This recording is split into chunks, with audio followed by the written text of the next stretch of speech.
बड़ी तादाद माशाल्लाह इस बार रमज़ान मदीना रमज़ान मक्का गुजारने जा रही है। अल्लाह आपका सफ़र कबूल फरमाए और हमको भी हाज़री नसीब फरमाए। जो तड़प रहे अल्लाह उन्हें भी काबा दिखाए, उन्हें भी मदीना दिखाए। रमज़ान के उम्रे की तो क्या बात है, हदीस का मजमून है, जिसने रमज़ान में उम्रा किया वो ऐसा है जैसा उसने मेरे साथ हज किया। मगर एक बात याद रखना, संभल कर पाँव रखना ज़ायरों शहरे मदीना में, कहीं ऐसा ना हो सारा सफ़र बेकार हो जाए। हमारा एक प्रॉब्लम है, वो प्रॉब्लम हम समझ नहीं रहे। वो प्रॉब्लम ये कि हमारी आदतें तो है ना बुरी, जिसको झूठ बोलने की आदत है, जिसको गीबत करने की आदत है, मादअल्लाह जिसकी जबान पर गालियां हैं, जिसको आंखों से हराम देखने की आदत है, मोबाइल फोन में सारे ही पेज लाइक किए हुए हैं, सारे ही ग्रुपों में शामिल है, रोज पता नहीं क्या क्या निगाहों के सामने आ रहा है। तो ये सारी आदतें लेकर जो मक्के में पहुंचेगा तो ऐसा थोड़ी कि फ्लाइट उड़ते ही आदतें यहां रह जाएंगी।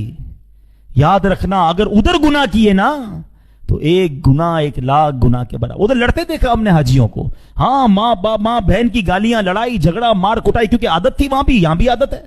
सोचते नहीं, बर्बाद हो जाओगे। इससे बेहतर तो मत जाओ। अगर तुम गुनाह से बाज नहीं रह सकते तो क्या जरूरत है वहां जाने की। पहले अपने गुनाहों की आदत तो निकालो ना। हज फर्ज की अलग बात है, नफली इबादत के लिए भी जा रहे हैं और उधर भी गुनाह कर रहे हैं। बिल्कुल इसी तरह रमजान आने वाला है। आम महीनों में गुनाह जरूर है, मगर रमजान में गुनाह, ये अल्लाह के गजब को दावत देने वाली बात है। हदीस पाक का मजमून है, एक हदीस का हिस्सा है कि जिसने रमजान में कोई एक गुनाह किया उसके 1 साल के आमाल बर्बाद कर दिए जाएंगे। अब बताओ, ऐसा तो नहीं है ना कि जैसी मस्जिद में ऐलान होगा मुबारक हो रमजान का चांद नजर आ गया और हमारे सारे गुनाहों के बटन बंद हो जाएंगे।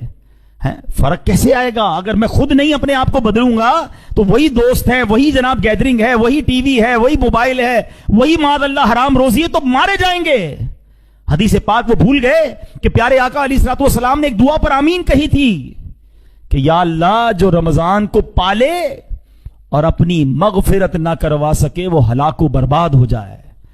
जिब्रील अमीन ने दुआ की और नबी पाक ने आमीन कही थी।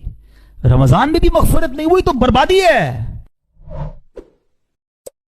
बाबी जी वकार, अल्लाह अगर वक्त दे माँ बाप की खिदमत करें। एक बंदे ने अपनी माँ से कहा, मेरी माँ मुझे अपने हक माफ कर दे, मैं अल्लाह की मोहब्बत का जाम पीना चाहता हूँ, नमाज लंबी पढ़ना चाहता हूँ, ख्याल आता है तेरा नमाज छोटी कर देता हूँ, दिल करता है जंगलों में निकल जाऊं, इबादतें रियासतें करूं, फिर तेरा ख्याल आता है, फिर जल्दी वापस आ जाता हूं, तो अपने हक माफ कर दे, मैं विलायत का ताज पहनना चाहता हूं। माँ ने कहा, जा बेटे, मैं अल्लाह को शाहिद बनाकर अपने हक तुम पे माफ करती हूं। 25 साल तक बेटा इबादत करता रहा। 25 साल के बाद जब घर पलटाना, दरवाजा खटखटाया तो माँ ने दरवाजा खोला, देखा बाल बिखरे हैं, कपड़े फटे पुराने हैं, चेहरे पे गुबार है, हालत भी देखने वाली नहीं। माँ ने कहा, बेटे क्या खुदा की मोहब्बत का जाम मिल गया? उसने नफी में सर हिलाया, उसने कहा अब तक तो नहीं मिला। माँ ने हाथ